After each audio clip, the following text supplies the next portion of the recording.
এই আয়াতের তাফসীরে একজন মুফাসসির, একজন আলেম এভাবে তাফসীর করেছেন যে বনী ইসরাঈলের দুই ব্যক্তি হযরত মুসা আলাইহিস সালাতু সালামের কাছে আসে, হে আল্লাহর নবী, আল্লাহ পাক রব্বুল আলামিন অনেক ধন সম্পদ আমাকে দান করেছে, এই ধন সম্পদ পরিচালনা করতে গিয়ে আমি যথাযথভাবে আল্লাহর যেভাবে হক আদায় করে ইবাদত করা দরকার সেই ইবাদত করতে পারছি না। আমার সম্পদ আমার ইবাদতের পথে বিঘ্ন ঘটাচ্ছে। হে আল্লাহর নবী, আপনি একটু দোয়া করেন আল্লাহ পাক রব্বুল আলামিন যদি প্রয়োজন হয় আমার সম্পদ আর কমাই দেন। তারপরে আমি কি আল্লাহ শুকরগুজার বান্দা বলে হতে চাই। আর আমরা কি বলতাম? এরপরে কিছুক্ষণ পর দেখা গেল আরেকজন আল্লাহর বান্দা এসেছে। সে এসে বলতেছে, হ্যাঁ আল্লাহ নবী, আমার জন্য দোয়া করেন, দারিদ্রতা চারদিক থেকে আমাকে এমন ভাবে পেয়েছে, এই দারিদ্রতার কারণে আমার অবস্থা এমন হয়েছে যে অনেক সময় মনে হচ্ছে এই দারিদ্রতার কারণে আমার ঈমান পর্যন্ত চলে যাবে। আমরা সকলে বলি না, এই দারিদ্রতা আমাকে চারদিক থেকে পেয়েছে।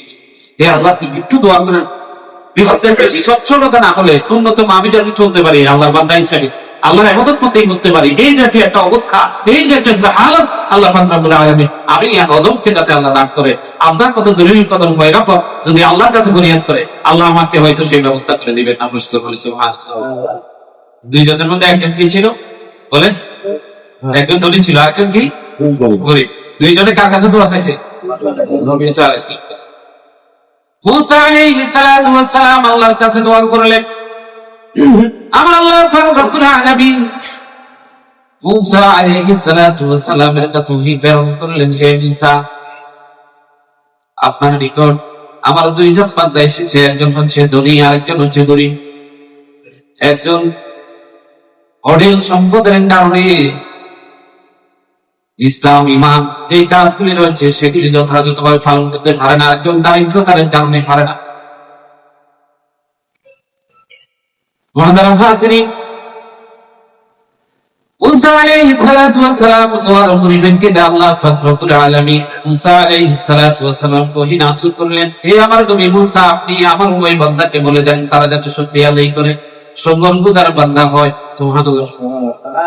মুসা আলাইহিস সালাতু ওয়াস সালাম দুইজনকে ডাকলেন, ডাকার পর বললেন যে আল্লাহ পাক রব্বুল আলামিন তোমাদের উভয়কে শুকরিয়া আদায় করার জন্য নির্দেশ দিয়েছেন। আমরা সকলে বলি সুবহানাল্লাহ।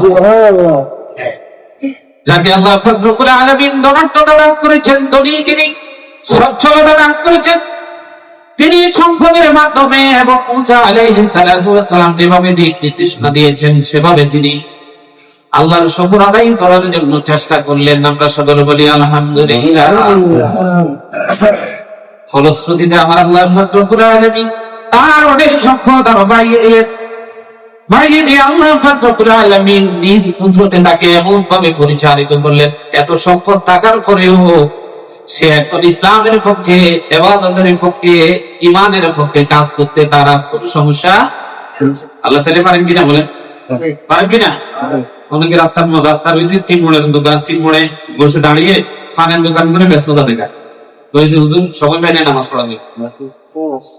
কিসের দোকান করে? ফানের দোকান। আবার আরেকজনে দেখেন যে চট্টগ্রাম শহরে 8 থেকে 10টা গোল্ডেন দোকান আছে, কিন্তু এমন ভাবে সে পরিচালনা করতেছে যে এক ওয়াক্ত নামাজও তার কি হয় না। বলেন কি হয় না? আছে কিনা বলেন? এই যে উদাহরণ আছে কিনা আমাদের সমাজে? এই ব্যবস্থাটা করে দিচ্ছে আল্লাহ।